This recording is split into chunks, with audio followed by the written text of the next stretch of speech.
नमस्कार. आज आपण दिव्यांग सहाय्यक पोर्टल महाराष्ट्र शासनाने जे दिव्यांग नागरिकांसाठी, दिव्यांग क्षेत्रामध्ये काम करणाऱ्या सगळ्या संस्थांसाठी आणि वेगवेगळ्या शासकीय कार्यालयासाठी, निमशासकीय कार्यालयासाठी ज्याचं सुरुवात केलेली आहे, त्याच्याबद्दल परिपूर्ण जाणून घेण्याचा आपण प्रयत्न करणार आहोत. कारण हे पोर्टल जे आहे, हे युनिफाईड पोर्टल आहे. या एका युनिफाईड पोर्टलच्या माध्यमातून दिव्यांग क्षेत्रामधल्या काम करणाऱ्या सर्व व्यक्ती, सर्व संस्था, ज्यांच्यासाठी हे पोर्टल आहे ते दिव्यांग नागरिक, त्याचबरोबर या क्षेत्रात काम करू इच्छिणाऱ्या व्यक्ती, दिव्यांग व्यक्तींचे पालक, त्यांचे केअरटेकर्स, त्या क्षेत्रामध्ये काम करणाऱ्या वेगवेगळे NGOज, संस्था आणि इतर यांच्यासाठी याचा वापर होणार आहे.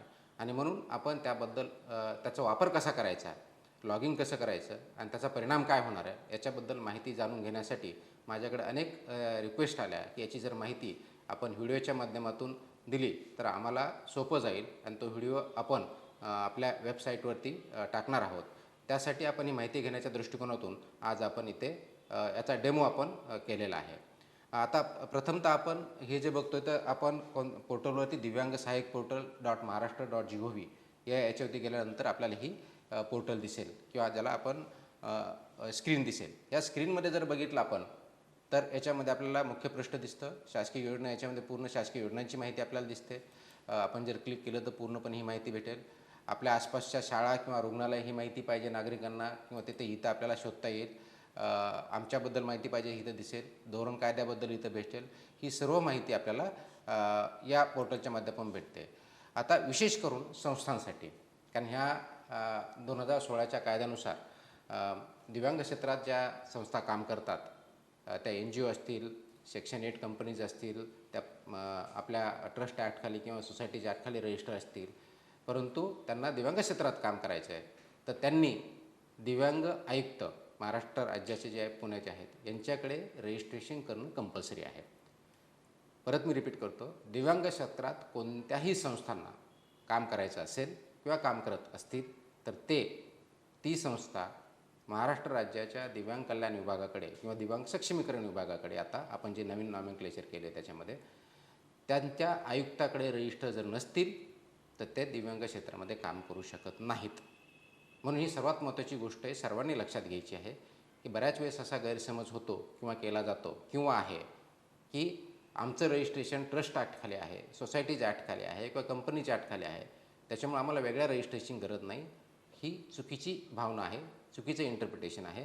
कारण RPWD ॲक्ट 2016नुसार सेक्शन 50 अंतर्गत हे क्लिअरली सांगितलं आहे, तुम्ही कोणत्याही कायद्याअंतर्गत रजिस्ट्रेशन जरी केलेलं असेल तर ते रजिस्ट्रेशनशिवाय दिव्यांग क्षेत्रात काम करण्यासाठी दिव्यांग कल्याण विभागाकडे रजिस्ट्रेशन असणं मॅन्डेटरी आहे. म्हणून सर्वांना माझी विनंती आहे, या क्षेत्रामध्ये काम करणाऱ्या सर्व संस्था यांनी इथं रजिस्ट्रेशन करून घ्यावं. त्यासाठी अनेक वेळेस माझ्याकडे अशा कंप्लेन आल्या होत्या की अशी माहिती की आम्ही अर्ज देतो, जिल्हा कार्यालयात इतक्या महिन्यापासून पडून आहेत किंवा आयुक्त कार्यालयात पेंडिंग आहेत, तर त्याच्यावरती हे जे प्रश्न या क्षेत्रामध्ये काम करणाऱ्या संस्थांचे होते, NGOचे होते, त्यांच्यासाठी हे पोर्टल अत्यंत महत्त्वाचं आहे. आणि म्हणून त्यांना कोणत्याही कार्यालयाला जाण्याची इथून पुढे आवश्यकता पडणार नाही. ती आवश्यकता यासाठी पडणार नाही की ह्या सर्व गोष्टी आपण या पोर्टलवरती एका क्लिक ऑफ द माऊस याच्या आधारे आपण स्क्रीनवरती अवेलेबल करून गेली. त्याच्यामुळे या पोर्टलवरती गेल्यानंतर दिव्यांग सहाय्यक portal.maharashtra.gov.in याच्यावरती गेल्यानंतर आपल्याला इथं ही स्क्रीन दिसेल. स्क्रीनवरती लॉग इनमध्ये आपल्याला ऑप्शन्स देतील की सिटीजन लॉग इन, इथं नागरिक लॉग इन करू शकतात, ज्याच्या माध्यमातून नागरिकांना सुविधा भेटू शकतील. इन्स्टिट्यूशन आणि NGO लॉग इन, इथं दुसरं क्लिक आहे. तिसरं डिपार्टमेंट म्हणजे जे अधिकारी आहेत, कर्मचारी आहेत, मी आहे, यांच्यासाठी इथं लॉग इन आहे. आणि registration renewal of institution NGO आहे. आणि म्हणून आपल्याला institution registration log in click केल्यानंतर आपल्याला पूर्णपणे त्याच्यामध्ये लॉग इन करायची आवश्यकता आहे. ते लॉग इन जर केलं तर आपल्याला पूर्णपणे त्याच्यामध्ये लॉग इन करण्यासाठी एक वेळेस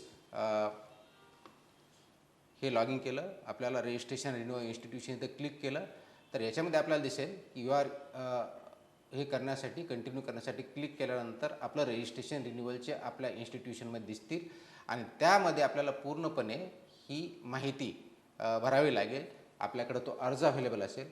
ते करण्यासाठी प्रथमतः जी संस्था आहे त्यांनी रजिस्ट्रेशन करणं, लॉग इन एक वेळेस करणं अपेक्षित आहे. आता संस्थाचं लॉग इन आणि अपेक्षित, कारण संस्था जी आहे रजिस्टर्ड चेअरमन आणि सेक्रेटरी यांच्या नंबर, नाव, ईमेल याच्या सहित करायचे असते. मग आपला मोबाईल नंबर याच्यामध्ये लॉग इनसाठी आम्ही दिलेला आहे. मोबाईल नंबर एक वेळेस आपण टाकला त्याच्यावरती आपल्याकडे OTP येईल. OTP आल्यानंतर एक वेळेस रजिस्ट्रेशन होईल आणि एक वेळेस रजिस्ट्रेशन लागल्यानंतर मग त्या OTPच्या माध्यमातून आपण लॉग इन करू शकता. त्याच्यावरती आपल्याला पूर्णपणे अर्ज दिसतील, ते ॲप्लिकेशन आपल्याला दिसेल. ते ॲप्लिकेशन आपल्याला कंप्लीट करायचं आहे आणि सबमिट करायचं आहे. ॲप्लिकेशन करताना त्या ॲप्लिकेशनचे आम्ही जवळजवळ 4 भाग केलेले आहेत आणि त्या 4 प्रथमतः तुमच्या संस्थेची पूर्ण माहिती, दुसऱ्या भागामध्ये आपल्या फायनान्शियल्स त्या संस्थेचे काय असणार आहेत, कोणते सोर्स असणार आहे याच्याबद्दलची माहिती, आपला ऑडिट रिपोर्ट असेल, या सगळ्या बाबी मागितलेल्या आहेत. तिसरी बाबतीत आपले ज्या बाबतीत आपण काम करत आहात किंवा करणार आहात त्या बाबतीत आवश्यक असलेले क्वालिफाईड मॅनपॉवर, मग स्कूलचं असेल तर स्कूलचे टीचर्स क्वालिफाईड आहेत का, स्किल डेव्हलपमेंट सेंटर असेल तर त्या बाबतीत ते स्किल डेव्हलपमेंट सेंटर्स आहेत का, क्वालिफाईड मॅनपॉवर आहे का, ज्याच्यामध्ये RCIचं क्वालिफिकेशन असेल किंवा इतर बाकीचे क्वालिफिकेशन असतील जे प्रिस्क्राईब केलेले आहे त्यानुसार आहे का, ती माहिती द्यायची आहे. जो प्रोजेक्ट आपण करणार आहात, कुणाला एज्युकेशनमध्ये काम करायचं आहे, कुणाला रिहॅबिलिटेशनमध्ये करायचं आहे, कुणाला हेल्थमध्ये करायचं आहे, कुणाला ॲडव्हायझरी किंवा ॲडव्होकेसीमध्ये काम करायचं आहे, कोणत्याही क्षेत्रात इन्क्लुडिंग ॲडव्होकेसी जरी करायची असेल तरी त्यांना त्या फर्मला, त्या संस्थेला दिव्यांग सक्षमीकरण विभाग महाराष्ट्र शासन यांच्याकडं रजिस्ट्रेशन करणं बंधनकारक आहे. ते याच्या माध्यमातून आपल्याला करावं लागणार आहे. आपला यावेळेस लॉग इन झाल्यानंतर आपण ॲप्लिकेशन केल्यानंतर पूर्णपणे त्याची माहिती ऑटोमॅटिक कमिशनरकडे ॲप्लिकेशन जातं आणि कमिशनर त्याच्यावरती पुढची कारवाई करतात. ॲप्लिकेशन केल्यापासून जास्तीत जास्त 60 दिवसाच्या आत आपल्याला त्याच्यावरती निर्णय येणं बंधनकारक आम्ही केलेलं आहे. आपल्याला त्याचा डॅशबोर्ड आपण दाखवू शकतो की ज्याच्यामध्ये आजच्या डेटला आपण जवळजवळ एक काही दिवसापूर्वी हे याची इनॅग्युरेशन ऑनरेबल CM यांच्या हस्ते केलेलं आहे. तर बघितलं तर गेल्या काही दिवसामध्ये रजिस्ट्रेशन जे आहेत त्याची काय परिस्थिती आहे, तर आजच्या डेटला आपल्याकडे दिसतं आहे की 1034 संस्था ह्या रजिस्टर्ड आहेत, व्हॅलिड आहेत. 1008 संस्थेचं रजिस्ट्रेशन लॅप्स झालेले किंवा कॅन्सल केलेले आहेत over a period of time. ज्यांनी काही कायदे नियम पाळले नाहीत किंवा ज्यांनी रिन्युअल केलं नाही यांचे आपण रजिस्ट्रेशन कॅन्सल केलेले आहेत, लॅप्स झालेला आहे. आणि तिसरं जर बघितलं तर नवीन ॲप्लिकेशन आपल्याकडे किती आलेले आहेत बघितलं तर आजच्या डेटला गेल्या एक 3-4 आठवड्याच्या दरम्यानच्या काळात जवळजवळ 550 ॲप्लिकेशन, 555 आपल्याला दिसत आहेत. त्याच्यामध्ये नवीन संस्था ज्या आहेत ते 444 संस्थांनी ॲप्लिकेशन केलं दिसतं आहे आणि रिन्युअलसाठी 111 संस्थेचं आपल्याकडं ॲप्लिकेशन आहे. आता याची स्टेटस जर बघायचं म्हटलं, याच्यावर क्लिक केल्यानंतर मला दिसतं इथून ॲज अ सेक्रेटरी म्हणून की 555 टोटल आल्या, त्याच्यापैकी 22 ह्या वापस केलेल्या आहेत कमिशनरने त्या संस्थेकडे. काय केलेलं आहे, त्यांच्या अर्जामध्ये काही त्रुटी सापडलेल्या आहेत, त्याच्यामध्ये काही डॉक्युमेंट्स नसतील किंवा माहिती मॅच होत नसेल किंवा जे क्लेम केलेले फोटो आहेत तर फोटो चुकीचे असतील किंवा ती संस्था ॲक्सेसिबल नसेल. कारण याच्यामध्ये आपण एक महत्त्वाची गोष्ट सांगितलेली आहे की जी संस्था माहिती अपलोड करताना, अर्ज करताना आपल्या संस्थेचा व्हिडिओसुद्धा आपल्याला अपलोड करायचा आहे, तो मॅन्डेटरी आहे. जेणेकरून आम्हाला इथून कळेल की आपली संस्था खरोखर तिथं आहे. तिथं आपण जे ॲक्सेसिबल म्हणता, जेवढ्या रूम्स म्हणता, ज्या फॅसिलिटी आहेत ते म्हणता, ते आम्हाला त्या व्हिडिओच्या माध्यमातून बघायच्या आहेत. कारण आमच्या निदर्शनास अनेक वेळेस असं आलेलं आहे की संस्था आहे अशी दाखवली जाते, फक्त ती कागदोपत्री आहे. इथं एवढ्या खोल्या आहे असं दाखवलं जातं, तेवढ्या खोल्या नसतात, त्या ॲक्सेसिबल नसतात. आणि म्हणून मग दिव्यांग विद्यार्थ्यांना, दिव्यांग व्यक्तींना ते ॲक्सेसिबल नसल्यामुळे ते वापरता येत नाही. मग तर ते कागदोपत्री राहतात. दिव्यांगाचं जे एम्पॉवरमेंट होणं अपेक्षित आहे, सक्षमीकरण करणं अपेक्षित आहे, त्यांना प्रशिक्षण भेटणं किंवा जी सेवा देतो आपण ती देणं अपेक्षित आहे, ती योग्य प्रकारे दिली जाऊ शकत नाही आणि पर्यायानं RPW ॲक्टचं व्हायोलेशन होतं. म्हणून आम्ही तो व्हिडिओ मागितला आहे, तो व्हिडिओसुद्धा आम्ही बघतो. तर या केसमध्ये 22 ॲप्लिकेशन आपण कमिशनरच्या लेवलवरून वापस केलेले आहेत आणि 533 ज्या आहेत त्या आपण कमिशनरनी डिस्ट्रिक्ट कमिटीकडे पाठवल्या आहे. आता आपण नवीन GR नुसार त्यासाठी एक कमिटी स्थापन केली CEO जिल्हा परिषद यांच्या अध्यक्षतेखाली आणि त्या कमिटीकडे जातो. ते अर्ज गेल्यानंतर त्यांच्या लेवलला त्यांनी काय करायचं आहे, तर त्यांनी व्हेरिफिकेशन करायचे. त्यांची एक कमिटी आहे, त्या कमिटीने त्या संस्थेला व्हिजिट द्यायची आहे. ते व्हिजिट दिल्यानंतर त्या अर्जामध्ये ज्या नमूद गोष्टी त्याचं तर व्हेरिफिकेशन करायचंच आहे. त्यांनी ज्या क्लेम केलेल्या आहेत तर त्या क्लेम्स व्हेरीफाय करायचे, डॉक्युमेंट व्हेरीफाय करायचे आणि ती संस्था ज्या क्षेत्रामध्ये म्हणजे ज्या शिक्षण असेल, आरोग्य असेल, रिहॅबिलिटेशन असेल, ॲडव्होकेसी असेल किंवा इतर कुठचे असतील त्याच्यामध्ये काम करते, त्यासाठी ॲडिक्वेट मॅनपॉवर आहे का, स्किल्ड मॅनपॉवर आहे का, ते काम करू शकतात की नाही याचा तपास करायचा. तो इन्स्पेक्शन किंवा व्हेरिफिकेशन झाल्यानंतर परत तो रिपोर्ट त्या कमिटीशीवर सीईओकडे जाईल आणि सीईओकडे गेल्यानंतर ती कमिटीची मीटिंग होईल आणि कमिटीवरती मग त्याच्यावरती निर्णय घेतला जाईल की ह्या संस्थेला रजिस्ट्रेशन देणं किंवा रिन्युअल करणं योग्य आहे की अयोग्य आहे. आणि त्या कमिटीच्या रिपोर्टच्या अंतर्गत सीईओ जिल्हा परिषद हे याच्यावरती रिपोर्ट सबमिट करतील आणि ही सगळी कारवाई त्यांना 1 महिन्याच्या आत करायची आहे. कारण प्रथमतः कमिशनरला ज्यावेळेस ॲप्लिकेशन जातो त्यांनी 15 दिवसामध्ये त्या अर्जावरती प्रायमरी व्हेरिफिकेशन करून त्याच्यामध्ये तपासून एक तर संस्थेला वापस पाठवायचं आहे की कंप्लायन्ससाठी, नसेल त्यांना वाटतं की त्याच्यामध्ये बिलकुल ते करू शकत नाही आहेत डॉक्युमेंटच्या आधारे त्यांना रजिस्ट्रेशन देणं योग्य नाही, ते रिजेक्टही करू शकतात किंवा अयोग्य असेल तर मग जिल्हा कमिटीकडे पाठवायचं. हे पहिल्या 15 दिवसात होईल. त्यानंतर 1 महिन्यामध्ये पुढच्या जिल्हा परिषदेच्या कमिटी सीईओच्या अध्यक्षतेखाली कमिटीने त्याच्यावरती निर्णय व्हेरिफिकेशन घेऊन निर्णय रेकमेंड करायचा आहे कमिशनरला. आणि मग तसे आजच्या डेटला बघितलं तर 50 व्हेरिफिकेशनला पाठवलेले आहेत. मग त्याच्यावर जर क्लिक केलं तर मला कोणत्या जिल्ह्याकडे किती मला पेंडिंग दिसतं. आजच्या डेटला पुणे डिव्हिजनमध्ये 95, कोकण डिव्हिजनमध्ये 120, नाशिकमध्ये 40 वगैरे अशी मला इथून आकडेवारी दिसते.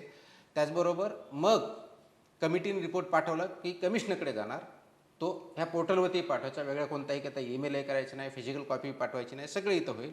मग कमिशनरकडे गेल्यानंतर त्यांना परत पुढच्या 15 दिवसामध्ये आपला निर्णय घ्यायचा आहे. त्यामध्ये त्यांना वाटलं की संस्थेची हिअरिंग घ्यायची तर हिअरिंगलासाठी ते पाठवू शकतात किंवा ते अप्रूव्ह करू शकतात किंवा ते रिजेक्ट करू शकतात. आणि सगळी प्रक्रिया आपल्याला 60 दिवसाच्या आत करायची. त्याच्यामुळे वर्षानुवर्ष महिने हे रजिस्ट्रेशनचं ॲप्लिकेशन किंवा रिन्युअलचं ॲप्लिकेशन पेंडिंग राहतं, अशी काही परिस्थिती होणार नाही. आणि हे सगळं मला इथून दिसतं आहे. मला जर समजा पुणे विभागामध्ये किती ॲप्लिकेशन बघितलं तर आत्ता मला कोल्हापूर जिल्हा परिषदेकडे 6 दिसतात. त्याच्यावरती मी क्लिक केलं तर कोणते मला त्याची लिस्ट पण दिसते. आणि मला जर वाटलं की इथून मला त्या जो एखादा अर्ज आहे तर त्या संस्थेशी मी डायरेक्टली मोबाईलच्या आधारेसुद्धा बघू शकतो की आता इथं जे आहे शिरोळा तालुक्यातील एक संस्था आहे, त्यांचा प्रेसिडेंटचा नंबर इथं आहे, नाव आहे, सबमिशन डेट 13/2/26 आहे. त्याच्यामुळे 13 फेब्रुवारीला सबमिट केलेलं आहे आणि हे सध्या जिल्हा परिषद सीईओकडे पेंडिंग आहे. त्यांनी ते त्यांच्या जे तारीख दिलेली आहे त्या तारखेमध्ये, दिनांकामध्ये, वेळेमध्ये सबमिट करणं अपेक्षित आहे.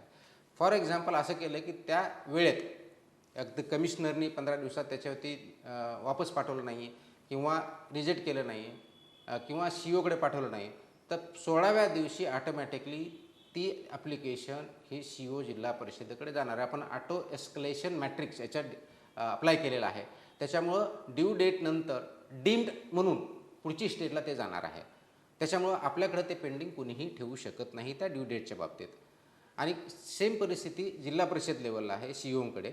सीईओनी त्यांच्या अध्यक्षतेखाली कमिटीने जर 1 महिन्यात निर्णय घेतला नाही तर 31व्या दिवशी ऑटोमॅटिकली तो रिपोर्ट डीम रेकमेंडेड म्हणून कमिशनरकडे जाणार आहे. आणि कमिशनरकडे मात्र गेल्यानंतर शेवटचा निर्णय त्यांना घ्यायचा आहे आणि तो तितक्या 15 दिवसामध्ये त्याच्यावरती निर्णय होणार आहे. आता हे असं आपण का केलं तर ही पूर्णपणे ट्रान्सपरन्सी आणण्यासाठी केलं. किती संस्था कार्यरत असतात, कोणत्या क्षेत्रात कार्यरत असतात, कोणत्या ठिकाणी कार्यरत असतात हे आपल्याला बऱ्याच ठिकाणी माहीत नसतं. त्यांचं कार्य व्यवस्थित होतं की नाही हे आपल्याला माहीत नसतं.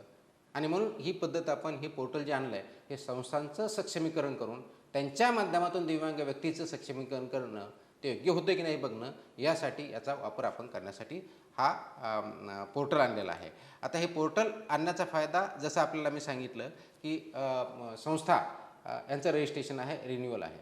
आता बऱ्याच वेळेस रिजेक्ट झालं आपलं केलं आयुक्तांनी तर त्याच्यावरती अपील सचिव म्हणून माझ्याकडे आपण अपील करू शकता आणि त्याच्यावरती सुद्धा मला अपील केल्यानंतर ते 30 दिवसाच्या आत करणं अपेक्षित आहे.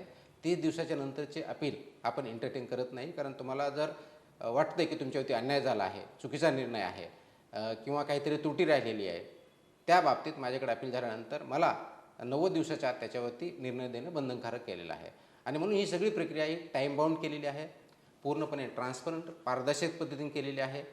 म्हणून कुणाला याच्यावरती संशय राहणार नाही, कुणाचंही काम डिले होणार नाही आणि कुणावरती अन्याय होणार नाही हे आपल्याला बघायचं आहे. मात्र उद्देश आपलं दिव्यांगाचं सक्षमीकरण करणं आहे. संस्थांचं फक्त रजिस्ट्रेशन करून तिथं काम न करणं किंवा चुकीच्या पद्धतीनं काम करणं हे शासनाला मान्य नाही आणि त्याच्यावरती कारवाई केली जाईल.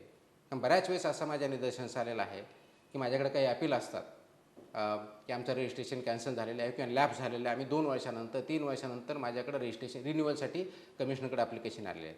गेल्या काही दिवसामध्ये बघितलं मी, अगदी 2011, आय रिपीट 2011ला रजिस्ट्रेशन लॅप्स झालं आहे आणि रिन्युअलचा अर्ज आता 2026मध्ये करत आहेत. कारण मध्ये मी प्रेसला बातमी दिलेली होती, आपण नियम काढला आहे, GR केलेला आहे की रजिस्ट्रेशन असेल तर त्या क्षेत्रामध्ये काम करू नये आणि त्यांच्यावरती आपण कारवाई करणार आहोत. 28 फेब्रुवारीपर्यंत आपण डेडलाईन दिली होती, पण अनेक संस्थांनी सांगितले की आमचे काही अर्ज अजूनही पेंडिंग आहेत, तर त्याची डेडलाईन आपण फक्त 15 मार्चपर्यंत वाढवलेली आहे. 15 मार्चनंतर मात्र कोणत्याही संस्थेला विहित मुदतीत अर्ज जर केलेले नसतील तर त्यांना अर्ज करता येणार नाही. त्याच्यामुळे ज्या संस्था अजूनही रजिस्ट्रेशन केलेलं नाही किंवा रिन्युअल केलेलं नाही त्यांनी तात्काळ करावं, किंवा ज्या संस्थांना NGOना आपल्या या क्षेत्रामध्ये काम करण्याची इच्छा आहे त्यांनी प्रथमतः रजिस्ट्रेशन करावं आणि त्या क्षेत्रात काम करावं. माझ्याकडे ज्यावेळेस अपील येते त्यावेळेस खूप चांगल्या प्रकारे सांगितलं जातं की आम्ही संस्था ह्याप्रमाणे चांगलं काम करते, त्या प्रकारे चांगलं काम करते, मुलांचं एवढं सक्षमीकरण झालेलं आहे, त्यांना एवढं स्किल डेव्हलपमेंट भेटलेलं आहे, त्यांना असे जॉब भेटत आहेत वगैरे वगैरे. असं जर होत असेल तर निश्चित चांगलं आहे. पण मग आम्हाला काही डाऊट यायला लागले, मला विशेष करून डाऊट यायला लागल्यानंतर मी इथं आल्यानंतर आता नवीन पद्धत आम्ही चालू केलेली आहे की हे सगळं ज्यावेळेस क्लेम केलं जातं त्याचा व्हिडिओ ऑडिट करण्याचा आम्ही निर्णय घेतला आहे. त्याच्यामुळे प्रत्येक गोष्टीला इथून आम्ही व्हिडिओ कॉल करणार, डिजिटलच्या माध्यमातून ॲक्च्युअल तुम्ही जे सांगताय तिथं आम्हाला बघता येणार, विद्यार्थी आहेत का, शाळा आहे का, तिथं खोल्या आहेत का, शिक्षक आहेत का. आणि बऱ्याच वेळेस असं मला आढळलं की जे क्लेम करतायत तशी तिथं खरी परिस्थिती नाही. ते अत्यंत चुकीचं आहे, घृणास्पद आहे आणि अन्यायकारक आहे. अशा जर कोणत्या संस्था काम करत असेल तर कृपया आपण या क्षेत्रामध्ये काम करू नका. आपण हे क्षेत्र दिव्यांगाच्या सक्षमीकरण करण्यासाठी केलेलं आहे, याच्यामध्ये प्रॉफिट कमवण्यासाठी नाही आहे. अनेक संस्था आहेत की अत्यंत चांगल्या दृष्टीने काम करतात आणि अनेक अशाही संस्था आहेत की अत्यंत वाईट पद्धतीने फक्त पेपरवरती दाखवून काम करण्याचा प्रयत्न करत आहेत. हे अशा पद्धतीनं चालणार नाही. आपल्या दिव्यांगाचं सक्षमीकरण करायचं आहे हे आपल्याला बघायचं आहे. आता याच्या पुढचं आपल्याला हे घ्यायचं महत्त्वाची जी गोष्ट आहे ती दाखवायची जी आहे ती आपण जर बघितली तर जे ॲप्लिकेशन जे आहेत ते 1034 फॉर एक्झाम्पल आहेत, तर याच्यामध्ये रिन्युअल आणि एक्सपायरीचा डेटासुद्धा आमच्याकडे आहे की 90 दिवसामध्ये एक्सपायरी होणाऱ्या संस्था 9 आहेत, 60 दिवसात होणाऱ्या 1 आहेत, एक्सपायरी इन 30 डेज 407 आहेत, 14 दिवसात होणाऱ्या 1 आहेत. आता हे का माहिती पाहिजे, तर आपल्या कायद्यानुसार नियमानुसार जी संस्था रजिस्टर्ड आहे तिला म्हणजे 60 दिवस अगोदर, रजिस्ट्रेशन संपायच्या 60 दिवस अगोदर म्हणजे 2 महिन्या अगोदर ॲप्लिकेशन रिन्युअलसाठी करणं बंधनकारक आहे. कारण 2 महिन्याचा कालावधी आपण हा प्रोसेससाठी ठेवलेला आहे, म्हणून त्याच्या 1 महिना अगोदर आपण ॲप्लिकेशन करणं अपेक्षित, 60 दिवस अगोदर. ते जर केलं नाही तर आपल्याला ॲप्लिकेशनसुद्धा इथून पुढे करता येणार नाही, कारण त्याच्यामध्ये आम्ही लॉक करून टाकलेलं आहे. जर समजा एखादी संस्था 31 मेला रजिस्ट्रेशन संपणार असेल तर त्याच्या 2 महिने अगोदर म्हणजे एप्रिल आणि मार्च म्हणजे 31 मार्चच्या आत त्यांनी ॲप्लिकेशन करावं लागेल. 1 एप्रिलला त्यांनी ॲप्लिकेशन करण्याचा प्रयत्न केला तो ॲप्लिकेशनच करता येणार नाही, असं आम्ही सिस्टममध्ये लॉक करून ठेवलेलं आहे. आणि त्याच्यामुळे फिजिकली आम्ही आता ॲप्लिकेशन घेत नाही, फक्त ऑनलाईनच करायचे आहेत. तर सगळ्यांनी काळजी घ्यायची आहे. आम्ही याच्यामध्ये सिस्टम पण अशी डेव्हलप केलेली आहे की ज्या संस्थाला 90 दिवस बाकी आहे त्यांना सिस्टमद्वारे मेल जातो. त्यांनी जो मेल दिलेला आहे त्या मेलवरती आम्ही सिस्टमद्वारे पाठवलं की तुमची संस्थेचं रजिस्ट्रेशन ह्या डेटला संपत आहे, कृपया आपण अर्ज करा. एक 90 दिवसाला मेल जातो, दुसरा 75व्या दिवशी जातो, तिसऱ्या 68व्या दिवशी, तर 3 वेळेस मेल येतील आपल्याला. आपण कृपया 60 दिवस संपायची वाट बघू नका, कारण 60 दिवस संपले की 59व्या दिवशी आपल्याला कम्युनिकेशन सिस्टमद्वारे येणार आहे की आपण रजिस्ट्रेशन रिन्युअलचं आपलं केलेलं नाही, कृपया आपली संस्था बंद करण्याची प्रोसेस चालू करा. तिथल्या जे काय आहे ते आपल्या शासनाला कळवा आणि पुढच्या 60 दिवसामध्ये आपली संस्था बंद करा. हे ऑटोमॅटिक केलेलं आहे. याच्यामध्ये कोणत्याही अधिकाऱ्याला डिस्क्रिप्शनचा अधिकार आम्ही ठेवलेला नाही. त्याच्यामुळे अगोदर आपण बॅकडेटेड ॲप्लिकेशन करणं असेल, स्टॅम्प मारून घेणं असेल किंवा आमच्या अधिकाऱ्याच्या चुका असतील, त्या सगळ्या चुका हे परत होणार नाहीत, कुणी याच्यामध्ये गडबड करणार नाही, अशा दृष्टिकोनातून ही ट्रान्सपरंट सिस्टम आणलेली आहे. याचा कृपया वापर करा. हे मराठीत पण आहे आणि इंग्लिशमध्ये पण आहे. म्हणून मला हे आपल्याला मेल पण भेटत आहेत आणि ही माहितीच्या आधारे आपल्याला कळतं आहे की आपल्या कोणत्या ठिकाणी किती संस्था आहेत, कोणत्या क्षेत्रात काम करत आहेत, याची आपल्याला माहिती भेटते. हे जर बघितलं तर आपल्याला कोणत्या डिव्हिजनमध्ये किती आहेत हेही दिसेल, आपल्याला कोणत्या जिल्ह्यात आहे तर तेही दिसेल. त्याचबरोबर सेक्टर वाईज जर बघितलं शैक्षणिक क्षेत्रात किती काम करत आहेत, ब्लाइंडमधल्या किती आहेत, इंटेलेक्च्युअल डिसेबिलिटी कोणत्या आहेत, डेफ अँड डमसाठी किती काम करत आहेत, ग्रँटेडवाल्या किती आहेत, नॉन ग्रँटेडवाल्या किती, हे सगळी माहिती भेटते आपल्याला. याच्यामध्ये जर परत पुढं डिटेल द्यायचं असेल त्या संस्थेचे नावं पण आपल्याला दिसतात, त्यांचा अध्यक्ष कोण आहे, सचिव कोण आहे, सगळ्या गोष्टी आपल्याला याच्यामुळे माहिती भेटते, जेणेकरून त्याच्यामध्ये आम्हाला ट्रान्सपरंटली काम करता येईल, निर्णय घेता येतील. माझी विनंती या माध्यमातून अशी आहे की आपण सर्वांनी ह्या पोर्टलचा लाभ घ्यावा, याच्यामध्ये खरी माहिती भेटावी आणि दिव्यांग सक्षमीकरण जे आपण करणं अपेक्षित आहे त्या दिव्यांग सक्षमीकरणाच्या प्रोसेसमध्ये आपला सहभाग असावा. बऱ्याच वेळेस खोटी माहिती देऊन, अर्धवट माहिती देऊन त्रास होतो, त्याच्यानंतर कारवाई होते. आपल्याला मी निदर्शनास आणून देतो की RPWD ॲक्टच्या सेक्शन 91मध्ये खूप कडक शिक्षा आहे, ज्याच्यामध्ये ह्या दिव्यांग व्यक्तीसाठी असलेले लाभ इतर व्यक्तींनी घेतले किंवा घेण्याचा प्रयत्न केला, आय रिपीट, दिव्यांग व्यक्तीसाठी असलेले लाभ इतर व्यक्तींनी किंवा संस्थांनी कुणीही घेतले किंवा घेण्याचा प्रयत्न केला तर 2 वर्षाची कारावासाची सजा आहे, 1 लाखाचा दंड पण आहे किंवा दोन्ही आहे. आणि इथून पुढे ज्या संस्था या क्षेत्रामध्ये काम करत आहेत ना, रजिस्ट्रेशन नाही किंवा चुकीची माहिती दिलेली आहे किंवा चुकीच्या पद्धतीनं काम करत आहेत, यांच्याविरुद्ध या सेक्शन कलमाचा वापर केला जाईल हे आपल्या निदर्शनास मी आणून देऊ इच्छितो. म्हणून आमची इच्छा अशी आहे, शासनाची इच्छा अशी आहे की शासन, संस्था, NGO, पेरेंट्स, कम्युनिटी यांनी सर्वांनी मिळून दिव्यांग क्षेत्रासाठी काम करायचं आहे आणि ते करण्यासाठीचा हा प्लॅटफॉर्म आपण डिझाईन केलेला आहे. याचा वापर करून एकत्रितरित्या कोलॅबोरेशनने आपण ह्या क्षेत्राचा महाराष्ट्रामध्ये कायापालट करूया आणि दिव्यांगांना मेनस्ट्रीममध्ये इन्क्लुझिव्ह त्यांना समाजामध्ये देऊन त्यांचं सक्षमीकरण करून त्यांचं समाजाप्रती असलेलं कॉन्ट्रिब्युशनसुद्धा आपण मान्य करून त्या दृष्टीचे व्यक्ती त्यांना तयार करायचं आहे. त्यांच्याविरुद्ध कोणत्याही प्रकारचं डिस्क्रिमिनेशन चालणार नाही, त्यांना इक्वल राईट्स आहेत, त्यांचा आपल्याला त्यांच्यापर्यंत पोचवायचं आहे. आणि त्याचं एक माध्यम म्हणजे आपण NGOज, संस्था हे आहात. तर NGOज, संस्था या सर्वांनी आणि शासनाने मिळून एकत्रितरित्या काम करून आपण दिव्यांग क्षेत्रामध्ये खरोखरच एक उंचीची भरारी घेण्याच्या दृष्टिकोनातून आपण काम करूया. त्यासाठी या पोर्टलचा आपण वापर कराल ही अपेक्षा करतो. धन्यवाद.